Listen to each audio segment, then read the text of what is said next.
NBA, rasyon na! Panalo ang Golden State Warriors kanina kontra Portland Trail Blazers 103-86. Pero sa linggo, ang pinaka-importanting laro ngayong season ito para sa Clippers at sa Golden State Warriors. Dahil kung sino man ang mananalo sa kanila ay mas malamang na hindi nadadaan ng play-in tournament. Pero depende pa rin yan sa mga resulta ng iba pang laban na makakaapekto sa pwestuhan.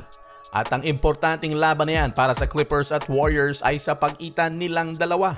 Kaya hindi pwedeng magpahinga ang kahit na sino mga superstars dito sa dalawang kuponang ito. Pukpukan talaga yan mga kabasketball. Pag nanalo ang Golden State Warriors, nakalock na sila sa seed number 6. Pag natalo sila ay malamang sa malamang na dumaan pa sila ng play-in tournament at number 7.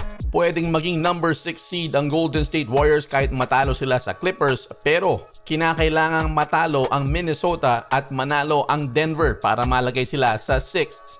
Ang kalaban ng Timberwolves ay ang Utah Jazz na wala nang hinahabol, kaya malamang sa maipanalo ni Leon kahit wala pa si Anthony Edwards dahil sa suspensyon.